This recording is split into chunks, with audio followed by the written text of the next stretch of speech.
Welcome to day 2 of Reindeer Games. It's Cupid's day. And we call Noreen Cupid because she's so lovely. So day 2 is pressing day, and we have a few items here to help you get your quilt blocks and pieces perfectly pressed so that when you put them together, you don't have to worry so much about them being all wavy. The wool mats are a very hot item, no pun intended. They're actually very cool when you press on them. These were introduced last year, huge favorites of everyone. They absorb a little bit of the heat, so you get pressing from both sides of the fabric.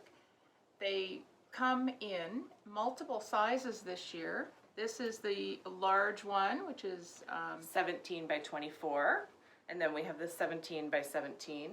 We also have the 13 and a half by 13 and a half, and the 9 by 9, which we don't have one to show you right now.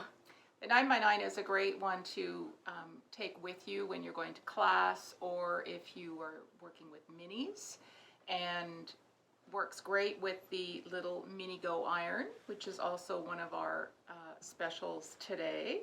It's a really nifty handheld iron. It certainly heats up to the temperature you need for great pressing.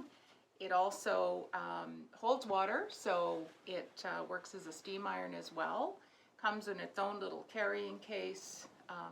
It's a great little iron to use at home or on the go. And just one note about using steam with the wool mats, perfectly okay, but I do see a lot of people advertising that they are, because they're nice and thick, that they're safe to use on your table or wherever without the heat going through. The steam will go through, so if you're using it on a wood table or something that you don't want damaged by the heat or the steam, you will want to put something underneath it. But other than that, they're fantastic.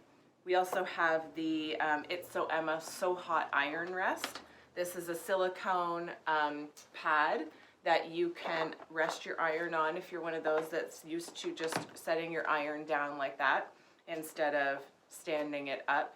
Either way works, but then you don't have to worry about your work surface getting damaged by your iron. We have the strip stick, which is a great little pressing aid, especially for doing minis and strip sets. It works great when your pressing seams open. You just guide the tip of the iron along the seam and presto, you've got a lovely flat seam. So that's something else to be in tune with. These are great for when you're ironing your seams open. It just helps the seam fall open just that little bit so that when you go to put the iron on it, you're not fighting with it to get it apart before you iron it down.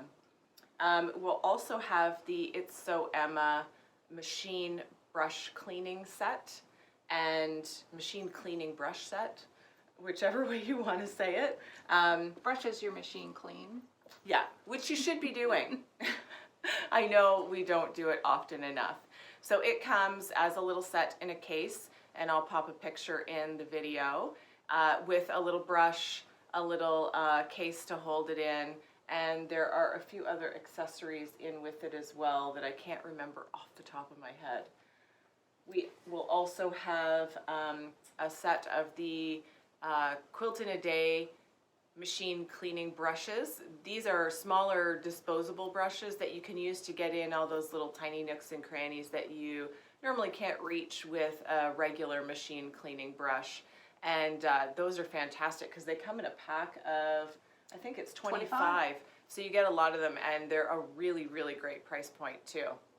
And if you think you don't need to clean your machine, you should actually probably be cleaning your machine more often than you're refilling your bobbin. It's amazing how many little big dust bunnies accumulate in there. And when you start to hear your machine go clonk, clonk, clonk, that's a real warning sign that you need to get the little brushes in there and let them do their work. Or if you've got so much lint on your feed dogs that every time they move, they're actually pushing your needle plate up. That can be a bit of a problem too. How do we know this? Well, that's another story. It happened to a friend. Speaking of cleaning, we do have a wonderful product called Soak, which is great for washing those intimate things that you have, including your quilts. Okay, it's a wonderful product.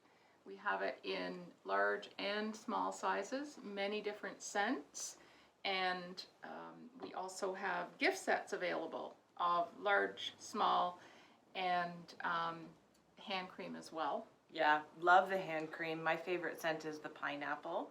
And the gift sets as well, like Noreen said, small and large. And the large ones come with the caddy for your ironing board to hold your bottle of flatter while you're pressing. Oh, flatter, didn't mention flatter. Oh, That yes. sounds like a Cupid thing. The Flatter? flatter. Yeah. Yeah. Okay, so flatter is, it's a great pressing aid to just spray a little bit of it on your fabric as you're trying to get out those wrinkles before you start to cut your fabric, or once you've done some piecing and there's some really stiff wrinkles in there. Just a little bit of flatter, press it out with the iron, and it does what its name says. It makes it flat. It's an alternative to spray starch and works very well and smells very lovely at the same time. Oh yes, lots of scents in those as well. And unscented for those who prefer the unscented variety. Absolutely. And I think that's it for day 2. Day 2. It's a great day. Have fun. See you tomorrow. Bye. Today's episode of Reindeer Games is brought to you by Aurifil Color Builders. Today's featured collection is Dolomites. Like lush green alpine meadows, these gorgeous greens sparkle and shift from emerald to sapphire under the light of midday sun. And Olfa. From the colourful Olfa Splash rotary cutters to the super sharp endurance blades, Olfa has over 30 years of experience honing and perfecting the perfect rotary blade edge. Olfa straight edge blades deliver exceptional sharpness and superior edge retention. Join us again tomorrow for Quilters Cupboard's next episode of Reindeer Games.